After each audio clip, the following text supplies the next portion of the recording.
We have an excellent presentation coming up. So Eric Malmstrom, who is the Senior Director for Product Management and Business Development. So he'll be talking about SafeTraces, tracing the food, not the packaging. So, and why that's important. And this is kind of an interesting company. And so a lot of the traceability we've seen in the supply chain has been on packaging, on the outside. This is one of the rare companies that can actually, go down into the product and track the actual product. So I think you'll be really excited about this presentation. I've been really impressed with this technology and look forward to hearing more about it. So come on up, Eric. Thanks so much, Andy. Thanks so much to you, to Brian, and to the Global Food Traceability Center team. This has been an awesome few days. Great to learn about all the amazing stuff going on and to meet the fellow co-sponsors. Really excited to talk to you about SafeTraces today. I'm going to make a bold statement that I think we represent perhaps the biggest and most significant technological innovation going on in traceability right now that Andy set up a little bit, but I'm going to go into more detail. So to start off, at a physical level, traceability today often exists at this level that you see up on the screen. It's often on packages, on boxes, on sacks, on clamshells, and is not actually on the product. And then to compound that issue, it's also traceability at the case or lot level and not at the unit or item level. Why that is so important is because this is where traceability really starts, and this is where the data trail that flows into all the innovations that are going into blockchain, software, ERP, into the paper-based systems that exist in the marketplace today really live and die by. So if this data is not rock solid, then you have issues because the data quality really determines the quality of the traceability and the robustness of the system. So in addition to the current system having some gaps or shortcomings, additionally, a lot of important trends are happening in the marketplace. First, consumers are expecting more information regarding where their product is coming from and how it's being produced. And not only that, but they're also showing greater brand loyalty to food companies that are providing this information and transparency, and also punishing companies that are not doing that. And this is being reflected in market data. The data that you see up here is actually from the Food Marketing Institute, who has a representative out in the audience. So this is great stuff. But to summarize, it shows that a majority of consumers are more likely to buy product with in-depth product info. They're more likely to switch to brands that provide more of this info. And they're also less likely to buy a product if they don't know the ingredient. Additionally, in terms of the financial and reputational risk, there are a huge number of recalls that are happening. And this data is reflecting the tip of the iceberg because this is US only data. So it's not global data, and it's direct costs associated with recall. So you can extrapolate that the indirect costs that go beyond the direct costs, so things like damage to a brand, the loss of consumer trust, and then also beyond food safety related recalls to things like fraud and adulteration, make these dollar numbers much bigger than what's reflected here. But even these by themselves are pretty significant. Meanwhile, you see major food companies out in the marketplace making big investments in food traceability. So I have a snapshot of some of those, ranging from animal protein companies like Tyson, big food ingredient companies like Cargill and ADM, and even consumer brands in the non-food space like Patagonia that are making big commitments, big capital investments, big brand commitments in terms of their transparency claims that they're making to their consumers. Finally, to top it all off, you have regulators who are increasingly harping on the importance of improved food traceability, and also the need to embrace new technology. And you see the statement from outgoing Commissioner Gottlieb at the FDA to that effect. Where we come into this equation is our goal and our mission is to propel food tech into the future using nature's own DNA to make food production safer, more transparent, and less wasteful. And I'll get more into exactly what we mean by that. So just quick background on our company. We were founded in 2013. We're based in Pleasanton, California in the Bay Area. We've raised about $20 million in venture capital from some of the leading investors in the marketplace. And then we've also raised $3 million in grant money from the FDA, NSF, and NIH. So we have some of the best strategic and capital partners out in the market. Our team consists of molecular biologists and scientists, engineers, manufacturers, food safety and quality practitioners, and commercial leaders. And our customers include major food producers, processors, and brands. And so we are out in the market, we're commercially active, and we're growing and getting a lot of traction. Our secret sauce is a very interesting technology. So we use a patented method where we take DNA derived from seaweed and productize it into edible DNA barcodes that go directly onto food and agricultural materials. So we're direct on product. These barcodes have no impact on shelf life, no flavor, no odor. They're invisible. They're FDA generally recognized as safe. And in terms of the data side of this, we have made this easy for the data being generated from each tagging and tracking event to then flow into a variety of different systems, ranging from ERPs to blockchains to software to wherever the data needs to go to then provide the assurance to the customer that it's giving them the traceability that they're looking for. How we do this is through the miniDART, the world's first DNA printer. So just to bring this to life a little bit, you see it in the picture. This is it here. It looks like a computer printer. So this device, after it's initialized with an iPad command and cloud-enabled system, prints out barcodes in this system that go in this bag, and then connect into an injection system that then connects into food processing facilities. So the benefit of this is that it is really seamless in many ways in terms of how it integrates into the physical supply chain, and it can trace everything: fresh produce, dry bulk commodities, liquid bulk commodities, at an item level, enabling rapid trace to source. And the basic idea is that this is the printer of the barcodes. They get applied to the actual product you're tracing. Downstream, you do a simple swab test, or you take a sample. You put the sample in these strips.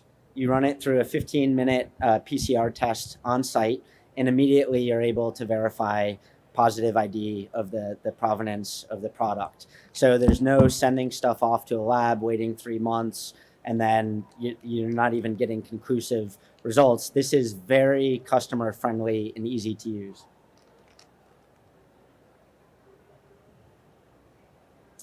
So I basically walk through this, but the idea of how this would work is that you create the SafeTracers on site with unique customer-specific barcodes. They integrate into the supply chain pretty easily. And then you apply these during your traditional supply chain process. And then you tag it at one point downstream, whether it's the retailer or the next customer wants to verify where something came from, you're able to do this quick test to verify that. How this actually works in the real world, I'm going to walk you through 3 different use cases to really bring this to life. So on the produce side, right now we're working with a leading grower shipper on farm to fork traceability for apples. On the dry bulk commodity side, we're partnering with a leading specialty ingredient manufacturer on farm to fork traceability for conventional and organic cereal grains. And then on the liquid bulk commodity side, we're partnering with a leading consumer chocolate and confectionery brand on first mile traceability for sustainable palm oil. These are all very different applications, but they're all very powerful. And beyond these crops, as I mentioned before, we can work really on anything. And so other things that are in consideration are leafy greens, meat and animal protein, seafood, hemp and cannabis, cotton, and tree nuts. So on the Apple case study, just to set it up a little bit, back at the beginning of this decade, there's an important initiative launched called the Produce Traceability Initiative, PTI. And this was the joint stakeholder response to the produce industry need to start kind of upping its game on traceability. And this represented a major step forward. IFT played an important role in this, as well as the PMA, GS1, a lot of great institutions. But the focus of this was really electronic traceability at a case level. Since this has happened, and I don't want to kind of give this short shrift because it was important, but a lot of things have changed since 2011 when this was launched. There have been a lot more food safety challenges. There have been a lot of important advances in technology, both in terms of digital technology, also DNA technology that have represented big breakthroughs. And so in many cases, you've seen that this response, while it's had some positive impacts, has also not curtailed a lot of the problems. And one good example to call out is at the end of last year, many of you are probably familiar with the romaine lettuce E. coli outbreak, where around Thanksgiving, the US shut down the entire market for romaine lettuce due to E. coli. And then it took several weeks after the fact to figure out where the problem came from. And a lot of that work's still ongoing, but needless to say, I think that many folks recognize that the systems were not as robust as they needed to be. And the consequence was that there's a big black eye for the industry. Consumers have lost confidence in the industry and many of the companies that they're buying from. Farmers and processing companies lost money and are now dealing with the long-term damage to their brands. And so the problem still exists. On one produce item where we've started getting some real important traction is in the apple industry. So to kind of state the problem, right now consumers are really upping their expectations of where their food is coming from and how it's produced. And again, existing traceability solutions largely trace packaging at the lot level. And just to kind of take something very familiar, apple traceability looks like this. It looks like this little sticker on the apple. It is at the item level, but the second I take off this sticker, you've lost all the traceability of this product. And so what we've done is we've managed to work with a major grower shipper to integrate our SafeTracers directly into their Carnauba wax coating. So our SafeTracers become part of the wax coating, and you can see it being sprayed up on the apples. And so every apple is tagged, and there's no risk of the sticker coming off. It's directly on there in a very powerful but also invisible way to the consumer. And once the apple leaves the facility, the downstream buyer can take this apple, do a simple swab test that you see up there, run it through, put it in the test strip, run it through the 15-minute test, and then you get positive ID. Very, very powerful and exciting stuff. Moving on to grains. So grains are a totally different world. Grains are built on largely a model of mass scale, commingling, mixing and blending, and ultimately providing cheap product at scale to many downstream customers and users. But meanwhile, the grain industry is not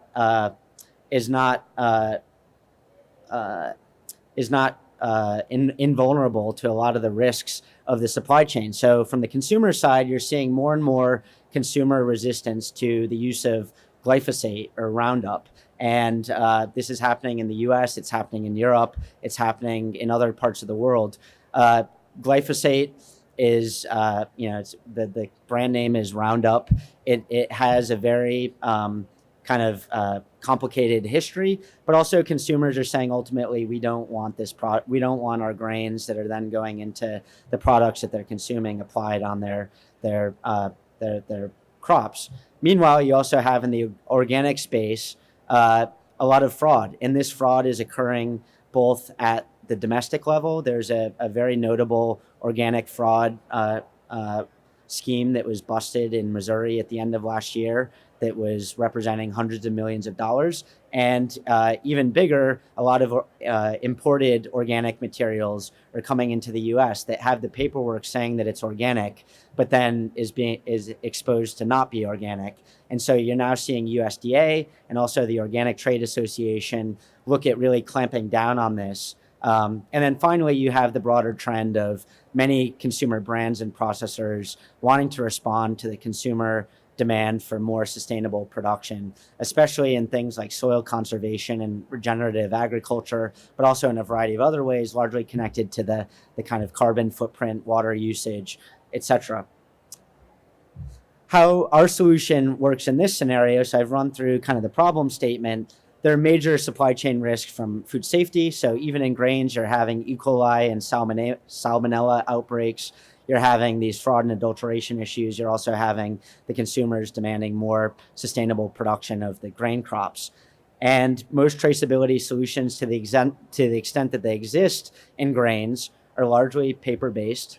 They're very vulnerable to fraud because there's no physical tracking mechanism, and it's also costly and largely ineffective. Where we come in is that we can, on product at an item level, even for grains, tag at the farm every kernel of wheat, every kernel of corn, whatever grain or oilseed crop you're looking to tag. We can do that in a variety of different ways, spraying a mist of our tracers, we can apply via powder, and we can do this through the existing farm equipment, whether it's the bin, the auger, or other mechanisms where we can actually deliver. But the idea is that the farmer tags on farm and has an on product item level way of tracing. And then when that grain shows up at the flour mill or at the crush or at wherever, the receiver can then take a sample of that grain and be able to verify that it really did come from that farm or that field or that farm or that field at a specific time. We can really go as granular as the customer is looking for. And this data then flows into the digital traceability systems. It also connects with the broader ecosystem of supply chain data. And kind of the exciting thing about this is, aside from the actual traceability benefit of this, you also have the ability to provide a connective tissue from the agronomic data that's sitting at the farm that details the practices that were used to produce the grain. And then that flows into the food safety quality data that's existing at the processor level. And then you can integrate it with the brand retailer through QR code type integrations and really have this connect the dots between the different silos of data in a very robust and accessible way. Finally, palm oil. So palm oil, as many of you probably know, is a common ingredient in many consumer food products. It's also in many personal care and household products. It's also a major biofuel. It has a lot of baggage as a crop. And this cover story of the New York Times Magazine at the end of last year is just one of many negative media stories that have been written on palm oil that show this kind of Armageddon scenario of the rainforest being burned down in Indonesia and Malaysia, and that having a very negative impact on the environment. It destroys natural habitats for orangutans and other endangered species. It releases a lot of GHG and carbon into the atmosphere. And this is the picture that many consumers have of palm oil that then the companies like Nestle and Mars and Unilever and on and on and on are having to confront in terms of them responding to this type of challenge that they're getting, not only from advocates, but also from investors, from governments, from all sorts of different angles. And for decades now, this problem has been riddling the industry, and they have not managed to figure out a good way of fixing this problem. There certainly has been progress. Where we come into this scenario is, again, palm oil is a commonly used ingredient. There's this history of abuse, but where the traceability solutions are flawed is that the scope of the trace often goes back to the mill. The mill is the first point after the plantation where product is received. And so really the problem and the risk is embedded at the plantation, but the tracing is not going back that far. Additionally, the existing traceability systems that do go to the mill are largely digital and paper-based, and are vulnerable to fraud in the same way that grain traceability is also vulnerable to fraud. Many of the solutions that have been offered are impractical. They're costly. There's a big premium associated with doing the current solutions today that often downstream consumers are not willing to bear. And then in a very perverse way, there's collateral damage to smallholder farmers who are very important players in the chain, but don't have the technological sophistication or the ability to adapt to all the new technology coming out, or to weather the compliance costs associated with this. And so needless to say, there are a lot of issues. Where we come in is on the first mile from the plantation to mill, we can be part of a much more robust system of tracing, where on our end, we're tagging the palm fresh fruit bunches that are being harvested off the palm trees and then going and being fed into the mill. We can tag every fruit bunch that comes off the tree right when it's harvested, and not only tag it, but also geotag it to specific grid coordinates and timestamp it in a way that's very robust. In addition to that, you have satellite imagery that can monitor the sourcing zones and provide aerial imagery to ensure that there's no deforestation. And then finally, you have big advances in digital technologies where you can upload all this information into a blockchain or a secure ledger and match up the information, make sure that it's all going in. And then finally, you can have certification bodies be able to verify all these things. And you've really locked down this first mile in a way that for decades now has not been happening. And so very excitingly, we're working with one of the biggest chocolate companies in the world on this. Beyond them, many of the same companies in this space are looking for exactly this type of solution. And so we see a very important, exciting runway to make this the industry standard in terms of tracing. In terms of how we fit in the broader ecosystem, we do a lot ourselves, but we also embrace partnerships because we realize that we're just one important piece of the puzzle, but we're not the entire solution. And so we actively have established partnerships and are still embracing further partnerships with various players in the chain, ranging from agronomic data analytic companies to software blockchain providers to equipment manufacturers to standards and certification bodies to the ultimate physical supply chain companies and the downstream brands and retailers. And so if you're interested in what we're doing and what I'm saying here, please follow up with me, and also our team is in the audience. We welcome those discussions. Finally, just to put a sharp point on it in terms of how we stack up relative to the competition, we really believe that we are advantageous on four main levels. So on an efficacy standpoint, our solution, as I've mentioned, traces product on the product at the item level. Conventional solutions largely trace packaging at the lot level. So it's just apples and oranges. Speed, our results are conclusive and available within 15 minutes on site, whereas a lot of other solutions require third-party tests, sending things off to a lab, waiting weeks or months, and then not getting conclusive results. And you've already missed the boat. If you're trying to respond to a specific issue, this takes too long and is not going to do it for you. In terms of the ease of use, we've developed our offering in a way where it is intended to integrate into your existing operations and to be managed by the staff, so that with a half day of training or less, you can train the key staff to be able to operate this, and you don't need to hire a bunch of outside consultants. That being said, we provide a lot of ongoing customer support.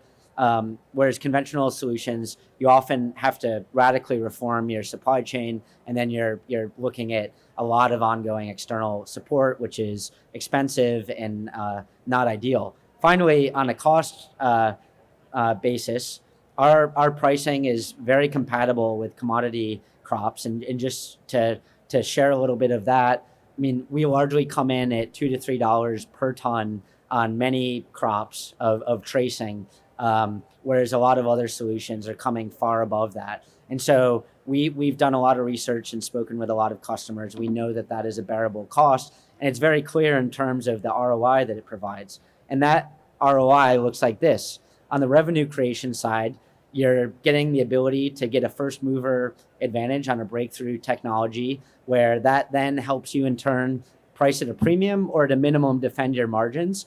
In terms of the cost savings, we help mitigate a lot of the cost and risk exposure that food companies have related to recalls, fraud, and adulteration and otherwise. And then finally, the brand equity benefit that we have is huge. And we help brands and actively partner with brands to help them strengthen their story of transparency and sustainability with their consumers, so that they can feel confident going out into the marketplace and making claims about what they're doing in a way that, for the most part, they don't feel confident about today. And so we are extremely excited about launching this. We think it's a real game changer. And I would encourage you, I think we may have a couple minutes for questions, but please, after this presentation, follow up with me and our team out in the audience. If you have more questions, we have a booth at 4920. And then my contact information is up here. I've left flyers and business cards out on the seats. Please talk to us. We're really excited about this, and we think it's going to be a really big deal. So thanks so much.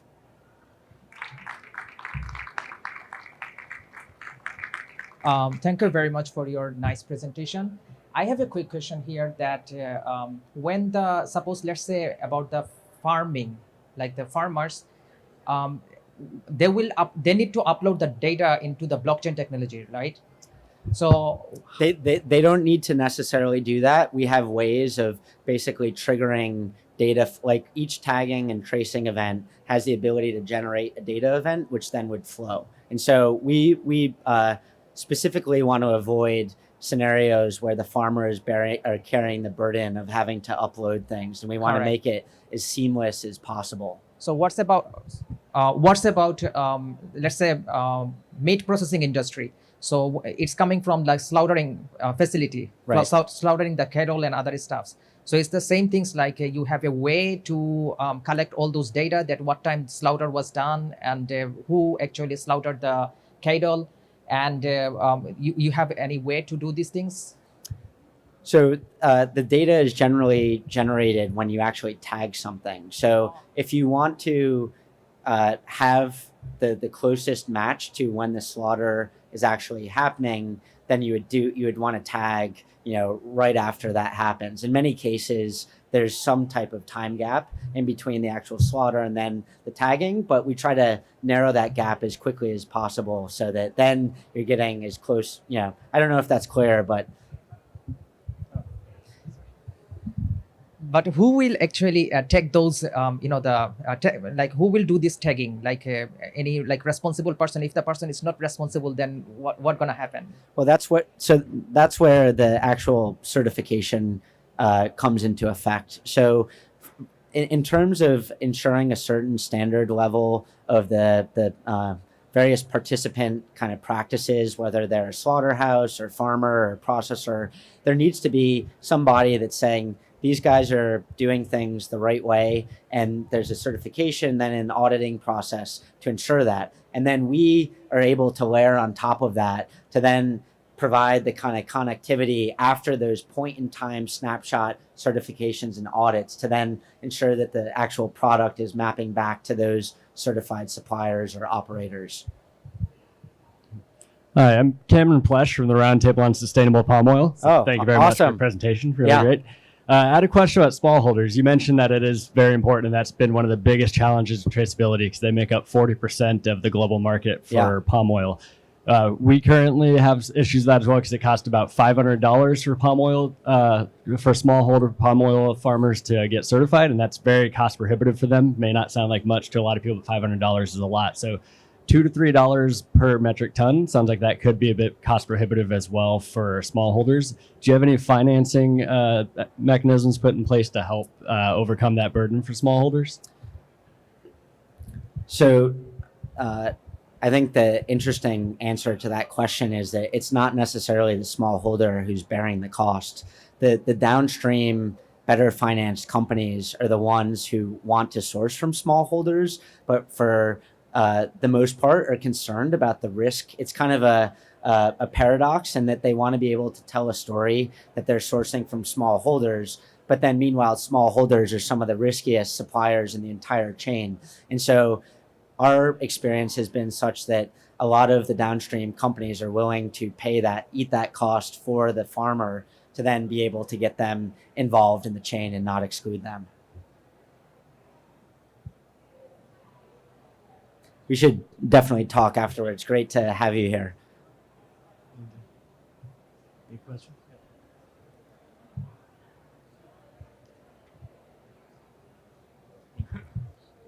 Hey, Eric, thank you for your talk.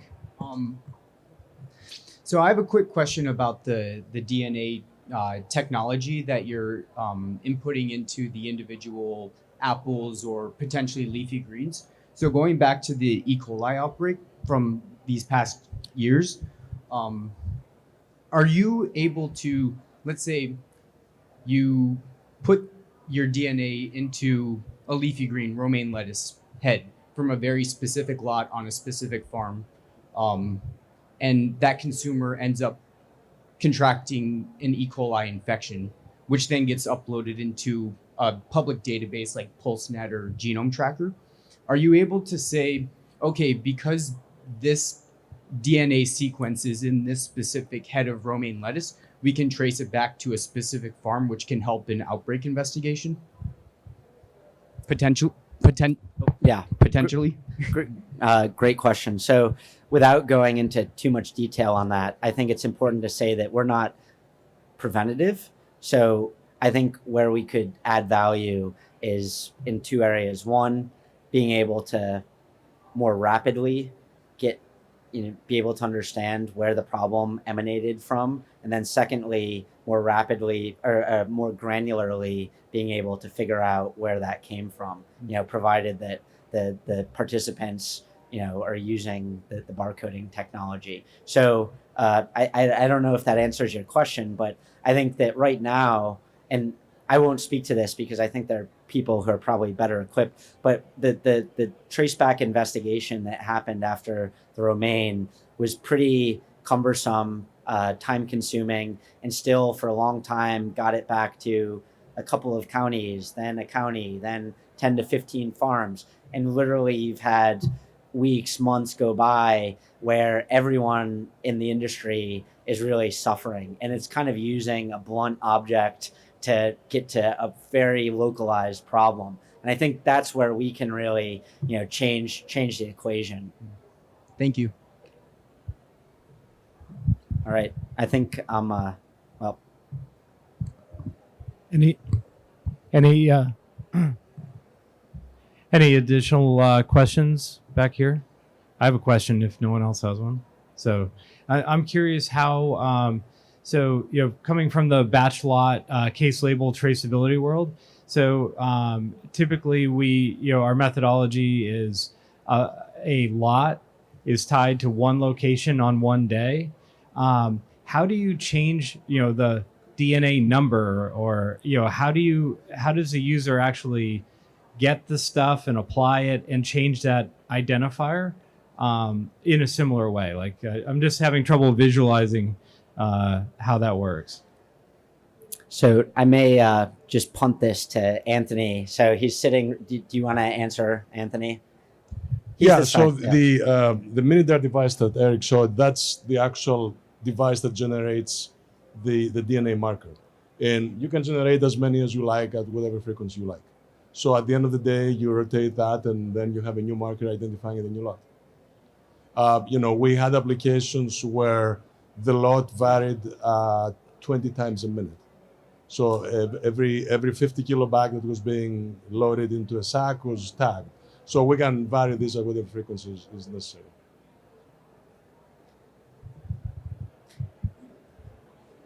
Yeah, and just to add, I mean, we can generate an infinite number of barcodes. That is not a problem. So then from like a service and support, you think about the palm oil use case, how do you actually get the product to the smallholder farm for doing this? And I assume there's a disposable component that they have to buy. How do you service that all around the world? Like, how are you thinking about that?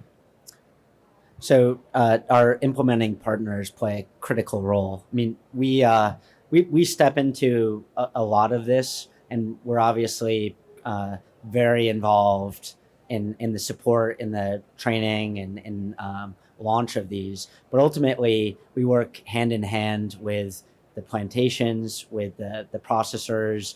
In some cases, those are integrated. In other cases, they're not. But we spend a lot of time kind of tailoring the solution to what it meets the needs of their supply chain. And then it's kind of a train the trainers. Ultimately, we work through their teams to kind of get this stuff out. And I think it's important to comment that the tagging of the palm fruit bunches is pretty simple.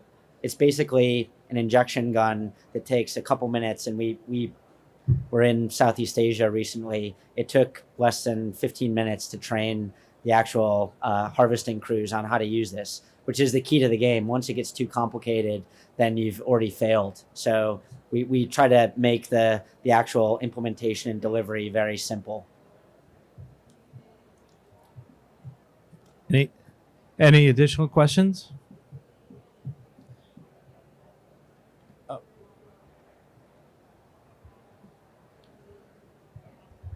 Hey, thanks for your talk. Thanks for your talk. Have you thought about how your technology might work with seafood, or would you be applying your technology to each shrimp, or to the batch of shrimp, or a lot of shrimp, or how would that work? We have thought about that. The seafood and I'm sure everyone knows this, and especially with some of the other folks here who are focused on that specifically. I mean, the level of mislabeling is shocking, quite frankly. It's like some stat, like 30% of seafood is mislabeled in the US. And so that's very interesting to us. In terms of operationalizing it, we dive deep into where's the problem. And often for a lot of crops and various food products, it starts from when the fish comes out of the water, and that being a critical point where you establish the traceability. And then downstream, it seems often that it's where you chop the shrimp up and you descale it, and then it becomes these various parts that then are going out into the food system. And so I think that without going into detail, we're very interested in that because it's a huge problem, and our solution, we have confidence. We've already done testing. It works well there. It's really just kind of now going out. Our challenge is that there's so many different crops and products that have issues that our technology can address. And so just picking our battles. All right, very good. Thank you so much.